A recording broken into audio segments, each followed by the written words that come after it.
ನಮಸ್ಕಾರ. ಪ್ರಜಾರಾಜ್ಯ ಕನ್ನಡ ನ್ಯೂಸ್ಗೆ ಸ್ವಾಗತ. ನಾನು ರಾಮಗೌಡ ಪಾಟೀಲ್. 536ನೇ ಕನಕದಾಸ ಜಯಂತಿ ನಿಮಿತ್ತ ಹುಕ್ಕೇರಿ ಪಟ್ಟಣದಲ್ಲಿಂದು ಹಾಲು ಹವಳೆ ಅಂತ 2 ಟಗರುಗಳು ಇವತ್ತು ಕನಕದಾಸರ ಜಯಂತಿ ನಿಮಿತ್ತ ಕನಕದಾಸರ ಭಾವಚಿತ್ರವನ್ನ ಚಕಡಿ ಗಾಡಿಯಲ್ಲಿ ಕೋರ್ಟ್ ಸರ್ಕಲ್ವರೆಗೆ ಎಳೆದು ಹೋಗ್ತಾ ಇದ್ದೇವೆ. ವಿಶೇಷವಾಗಿ ಪ್ರಜಾರಾಜ್ಯ ಕನ್ನಡ ವಾಹಿನಿ, ನಮ್ಮ ನಡೆ ಪ್ರಜಾರಾಜ್ಯದ ಕಡೆ.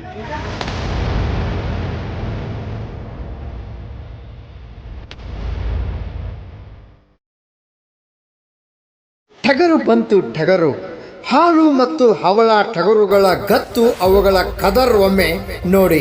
ಹಾಲು ಮತ್ತು ಹವಳರ ಗಮ್ಮತ್ತು ನೋಡಿ ಅಡವಿ ಸಿದ್ದೇಶ್ವರ ಮಠದಿಂದ ಭಕ್ತ ಕನಕದಾಸರ ಭಾವಚಿತ್ರದ ಷರತ್ತಿನ ಗಾಡಿ ಹೊತ್ತು ಪ್ರಮುಖ ಬೀದಿಗಳಲ್ಲಿ ಸಂಚರಿಸಿ ಕೋರ್ಟ್ ಬಸವೇಶ್ವರ ಸರ್ಕಲ್ವರೆಗೆ ಮೆರವಣಿಗೆಯಲ್ಲಿ ಪಾಲ್ಗೊಂಡು ಒಂದು ವಿಶೇಷ ಒಮ್ಮೆ ನೋಡಿ ಈ ದೃಶ್ಯಾವಳಿಗಳನ್ನು. ರಾಮಗೌಡ ಪಾಟೀಲ್, ಪ್ರಜಾರಾಜ್ಯ ಕನ್ನಡ ನ್ಯೂಸ್, ಹುಕ್ಕೇರಿ. ಎಸ್, ಈ 2 ಟಗರುಗಳು 2 ನಿನ್ನೂನ ಏನು ಹೆಸರು? ಈಗ ಇವು 2 ಟಗರುಗಳ ಈ ಚಕಡಿ ಗಾಡಿ ಎಳೆದವಲ್ಲ, ಅದಕ್ಕೆ ಏನು ಹೇಳ್ತಾರೆ ನೀವು? ಹೌದು. ಟ್ರೈನಿಂಗ್ 2 ದಿವಸ ಹೊಡಿದ ಅದಕ್ಕೆ 4 ದಿನ ಆಯ್ತು. ಟಗರು 2 ಏನು ಹೆಸರು ಹಿಡಿದವಕ್ಕೆ? ಹಾಂ, ಹೌದು.